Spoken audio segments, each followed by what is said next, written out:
Okay, tonight we have Greg Smith, and I won't get into any family arguments, but he married the famous Ann Beard, and so he's one of Mrs. Beard's two favorite son-in-laws. And Greg's been preaching the gospel for 100 years now. Studied Freed Hardeman, Lipscomb, University of Florida, and preached in Kentucky, Tennessee, Florida, and any other states? He said he's been run out of all the good states. So he's going to talk to us tonight about Gideon. God bless you, brother.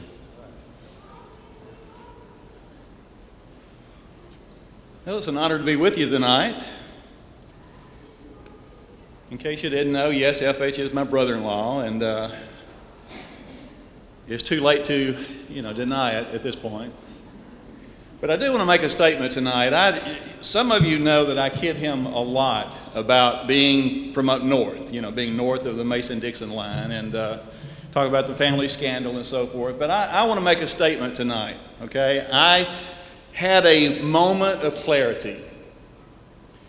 And it finally dawned on me that, we can't help where we've been born. Some of us were fortunate to be born in the South, and there's no reason for us to make fun of those that are less fortunate than ourselves.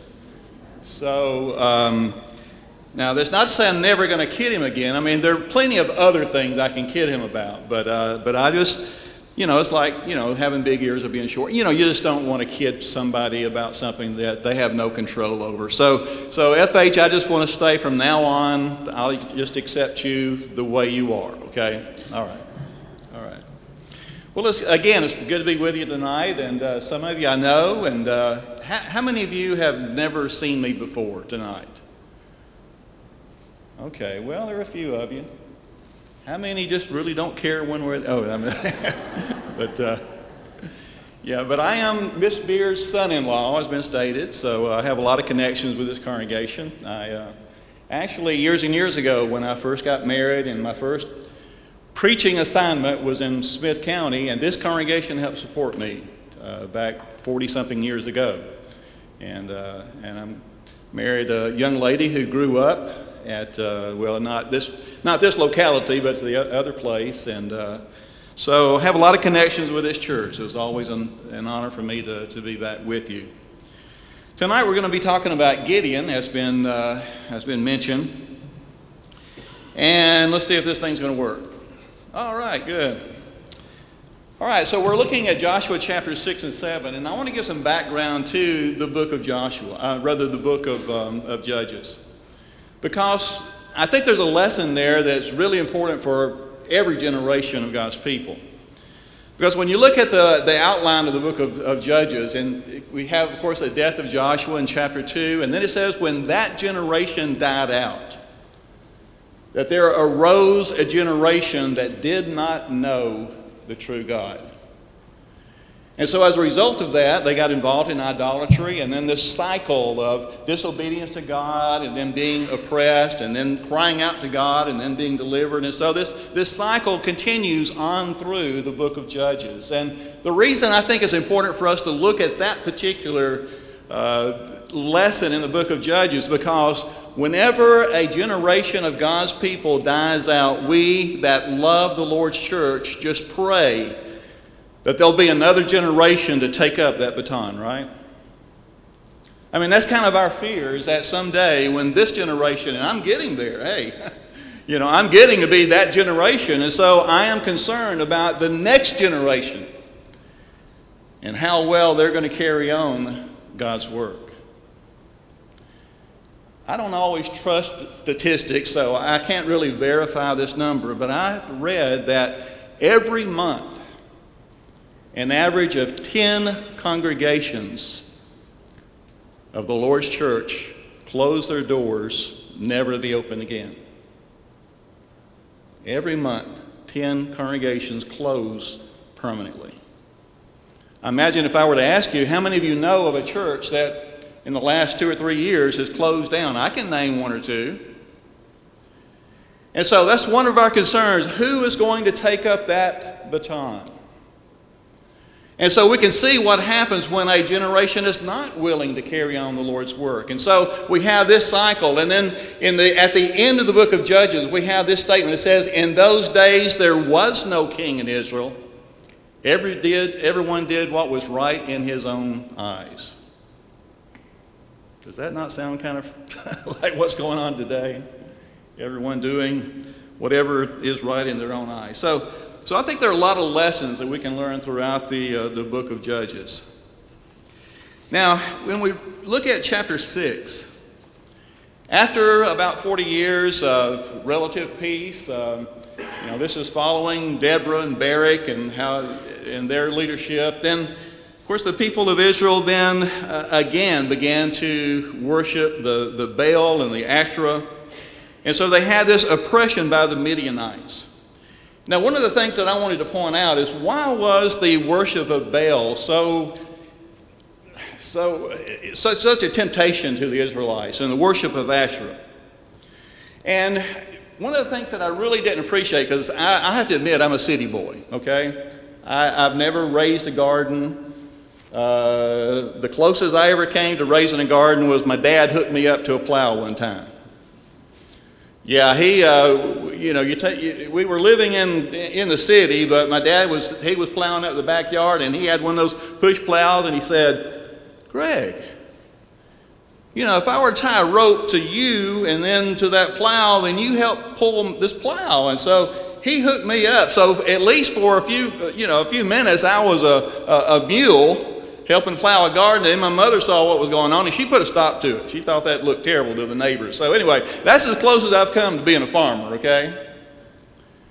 But those of you that have a little more experience than I do in farming, what is necessary in order for there to be anything grow in your garden? That wet stuff, right? That rain. No rain, no garden. No crops. And just think, and some of you probably have been there, but just think of your whole livelihood depends on what you were able to grow in your fields and your livestock and the rain and whatever. Well, there's a God that claims to be the God of thunder, and that's Baal. And his cohort is Asherah, and she is the goddess of fertility. But that's not all of it. Not only are you dealing with this God that claims to be able to give you fertility and give you rain and give you thunder, but guess what's involved in worshiping that God? Sexual immorality. This whole imitative magic kind of thing. It's like in order for there to be prosperity and fertility, the gods have to do their thing, and so we got to show the gods what to do, right? So when you consider the temptation of the sexual immorality and the rain and whatever, this was a persistent temptation for the Israelites to get involved in this idolatry. And so there also in Judges chapter 6, it says, and the Midianites and the Amalekites would devour the crops, devour the animals. In other words, when it came harvest time and the Israelites had already put in all that work and all that labor and get ready to harvest, and then the Midianites and the Amalekites would show up on all their camels, their swift camels, and then they would just devour everything, take everything, and leave the Israelites absolutely destitute. And so the Israelites hid out in mountains and caves. It says they finally cried out to the Lord. And then God sent a prophet. He's not named, but basically the prophet says, remember, there's a God who delivered you from the land of Egypt. And you have disobeyed him by worshiping Baal and worshiping Asherah. Now, let's talk a little bit about the Midianites. Where'd the Midianites come from? Now, the more you learn about Old Testament history, the more that you learn that all of those ites, all of those ites that we read about in the Old Testament, they're all related. Okay, for example, Midianites. Midian was the son of Abraham and Keturah. If you remember, after the death of Sarah, Abraham married Keturah. He was over 100 years old, and yet he fathered 6 sons. And they were some of the ites that we run into in the book of Judges. One of those was Midian. And so these sons were given gifts. And of course, Isaac was the firstborn. Isaac was the one that inherited the promise and inherited the prosperity of Abraham. But he gave them gifts and sent them to the east. But then we run into the Midianites many times since then. And when Joseph was sold by his brothers into slavery, Joseph was purchased by the Midianites. Now it also says the Ishmaelites. So we don't know if the Midianites turned around and sold Joseph to the Ishmaelites, or if they were somehow in cahoots or whatever. But it mentions the Midianites and the Ishmaelites were involved in taking Joseph into slavery. All right. Then we have Moses. When he escaped the wrath of Pharaoh, he went to Midian, and there he married a Midianite woman. And then we find that as the Israelites were leaving Egypt and they were on their way to the Promised Land, remember the story of Balaam, Balaam's donkey? Okay, well, the Midianites and some others, the Amorites, had tried to get Balaam to curse the Israelites. You know, that's what that was about. And when that didn't work, then Balaam told the Midianites, here's how you can get their God to turn against the Israelites. Get them involved in Baal worship. Get them involved in sexual immorality. And so that's what they did. The Moabites and the Midianites seduced the Israelites into idolatry, Numbers 25. And then God had ordered the retribution against the Midianites, which was accomplished in Numbers chapter 31. So the Israelites and the Midianites had a long combative history. And you know, one of the things that I wonder is if, going back to Abraham, I wonder if there was some resentment there. You know, one of the things that I have learned from our trip to the Holy Land, now back 25 years ago, my family and I went to Israel, and we had a guide who was quite a historian and told us a lot about the local culture and the history and so forth. And one of the things I learned from him is that in the Middle East, they have a very long historical memory. Our guide would rant and rave about things that the Ottoman Turks did 1,000 years ago. They have a long memory. And so that's why I don't hope for it. I don't expect any peace in the Middle East, because the Arabs and the Israelis, they remember things that happened a long time ago, and it's like last week for them. Okay, so they have a very long historical memory. And so I think there was some resentment there against these descendants of Israel as a reason that there was so much hostility between the Midianites and these others and the Israelites. And I want you to see something about the location where Midian was. You can't see all this, right? Okay. I can see it there, but I didn't know what you were seeing. But you'll see in the east, and to talk about these peoples that are in the east. And if you look directly north from Midian, you can see where Jerusalem and the places in Israel are. And so they would have traveled out in that desert region there. And the Midianites were somewhat nomadic, and they would travel quite a bit and make raids on all of the Israeli settlements and so forth. And so we talked about the oppression of the Midianites. And then we want to talk about the Call of Gideon. Now, Gideon lived in the section of Israel is where the tribe of Manasseh lived. The place is Ophrah. And it talks about that there came an angel of the Lord and found Gideon under a terebinth tree. Now, I know your book says a great deal about an angel of the Lord, and I really don't want to get into all of that, but there are several theories about the angel of the Lord and why worship was offered to the angel of the Lord and sacrifices were offered to the angel of the Lord. But, you know, whether this was the pre-incarnate Christ or whether this was some way in which God had manifested himself, but this was God communicating to Gideon through this angel of the Lord. So this angel of the Lord was speaking on behalf of God. He was a messenger of God, whatever else his identity might have been. And he found Gideon beating out wheat in a wine press. Now, why is that significant? Where did they usually beat out wheat? Well, on a high place, right? Some place where there's lots of wind.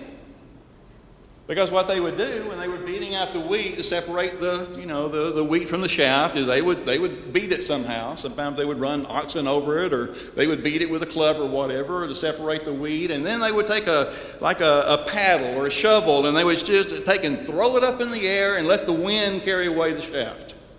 Right? That's mentioned many times in the Bible. Well, usually you do that on a high, windy place. Matter of fact, the site of the Temple of Jerusalem had been a threshing floor. And before that, it was a place where Abraham had offered Isaac. But that had been a threshing floor because it was high. But Gideon was beating out the wheat in a wine press, which is a depression in the ground. Why? Because he was hiding. He was hiding out from the Midianites because he knew that they would come and raid and take away everything that he had. So that just shows the desperation of the people. And now that they are trying to hide, they were out in the mountains, they were in the caves, they were in the wine presses, just trying to hide what they had from the Midianites. And then this angel of the Lord comes to Gideon and greets him by saying, "Mighty man of valor." Now here's a man who's hiding. Here's a man that up to this point has shown absolutely, as far as we know, has shown absolutely no leadership potential at all, and yet this angel greets him as mighty man of valor. You know, sometimes God sees potential that man doesn't see. You know, we can see other examples of that in the Bible. You know, I think about when Jesus was talking to Simon Peter, right? And he says, "I'm going to name you Peter, Petros." And what does Peter mean? Rock. Was Peter a rock up to that time? Not hardly. Peter, it was open mouth, insert foot. I mean, that's the way Peter was. But we know Peter became that rock upon which the church was built. And so here the angel says, "Mighty man of valor." And you know, even Gideon himself questioned that greeting. Where have we heard this before? You know, once Gideon was approached by this angel, and he realizes this angel is from God, he begins to complain. You know, I remember hearing these stories about when God led my people out of Egypt. What's happened since then? And here we are, we're being oppressed by the Midianites. How could God allow that? And then when this angel called Gideon, then what does Gideon say? "You got the wrong guy. My family is the least, and I'm the least in my family. I'm just not your guy." And so that's why I said Gideon was a reluctant leader. Now, can anybody think of somebody else that was kind of like that? That when God called him, he kind of said, "God, I think you got the wrong guy here." Did I hear Moses? Jonah? Yeah, we just studied the book of Jonah in my Bible class at Bears Mill, and God said go that way, so Jonah went that way, right? I heard some other things. What? Saul, all right, King Saul. Think about Isaiah. God called Isaiah to be a prophet, and he said, I'm a man of unclean lips. So on and on we have all these examples in the Bible of God calling someone, and they offered excuses rather than obedience. Now we're going to come back to this in just a moment, but I want us to think about a question, okay? Because this is something I've kind of struggled with. I've been around the brick pile a long time, and FH has. We've dealt with a lot of churches, and do you want leaders to maybe be just a little bit reluctant? Or do you want leaders to have overwhelming self-confidence? Think about that. Do you want your leaders to have just a little bit of reluctance? I mean, you might call that humility. You might call that just recognizing the bigness of the job before them, or do you want somebody to say, "Oh, I'm your guy. Just let me at it." I just want you to think about that for a moment, and we're going to come back to that. And so one of the things that Gideon is known for is asking for signs. Now, I'm just going to go through the signs right now. These aren't they are in chronological order, but we're going to kind of mix up the order a little bit. But one of the first signs that Gideon received was the angel of the Lord, of course, was there. And Gideon said, "Now, please stay while I go and prepare you a baby goat, and some bread. Don't go anywhere until I prepare this meal for you." And so the angel said, "I will remain." Now think about this. They had no prepackaged food, right? He had to go and kill the goat, had to mix up the bread, had to bake the bread. I don't know, but I read it would take probably about an hour to do all that. Okay, so here's the angel of the Lord waiting for this meal, and so then Gideon brings it out, and the angel tells him to place it on this rock, probably on this, near that wine press. Touches it with his rod, and poof, it's gone. As is the angel. So there's sign number one. Okay, now how convincing is that sign? I mean, if you were to see this angel and he could tell you to go whip the Midianites, would that be enough for you? Okay, well, later on, now this comes later in the story, but this is the most famous sign is about the fleece. Okay, so Gideon again tells God is communicating with Gideon in some way through the prophet or some other way, and so Gideon says, "If you are truly with me, if you're really going to go with me into battle, then here's the thing: I'm going to take this fleece, and I'm going to put it out, and in the morning, the fleece is going to be wet, but the ground around it's going to be dry. That'll be my sign." That would be a miracle. And so, sure enough, the next morning, the fleece is wet, the ground is dry. The Bible says he takes that fleece and he wrings it out, and a whole bowl full of water comes out of that fleece. All right, would you be convinced yet? How many would be convinced? Gideon wasn't convinced. Gideon says, "Okay, all right. That was good, but here's I need another one. I need another sign. This time, in the morning, the fleece is dry and the ground around it is wet. That'll be even a little better sign, maybe." All right, so that happens, just like Gideon asked. That happens. Fleece is dry, the ground is wet.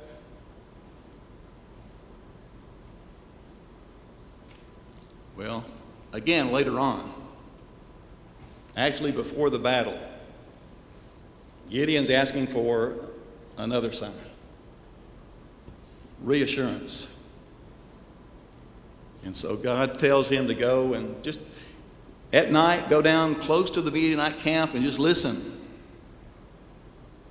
So he takes his servant and he goes and he listens and he hears one of the Midianite soldiers talk about his dream that he had. He's telling another soldier that he dreamed that this cake of barley came rolling down the hill and hit their camp and just knocked all the tents down. And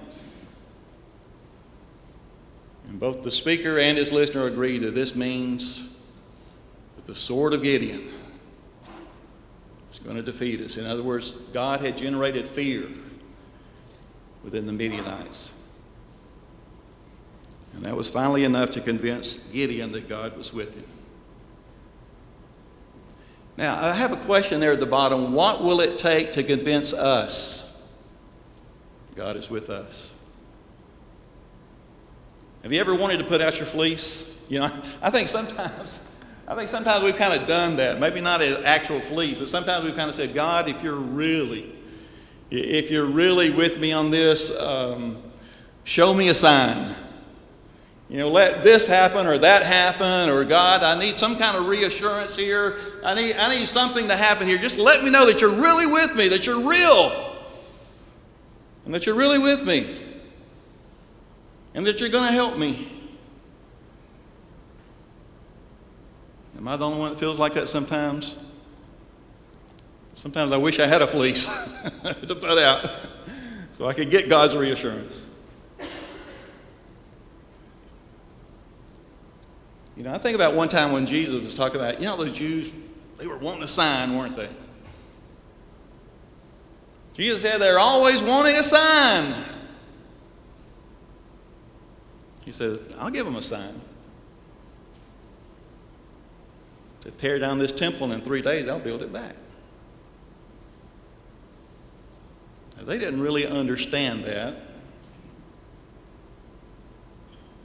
But you know what Jesus was saying? He's saying, I'm going to give you a sign, all right? He said, I'm going to die on the cross, and I'm going to be raised again the third day. And that is going to be the greatest, biggest, most convincing sign that there could possibly be that God is with us.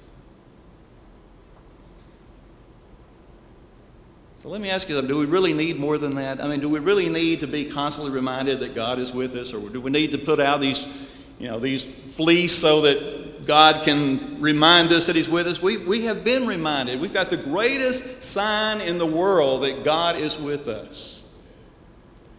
And that is the death and the burial and the resurrection of Christ.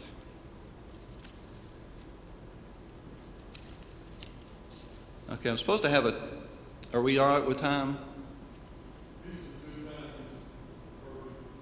Okay, all right. I just got a sign.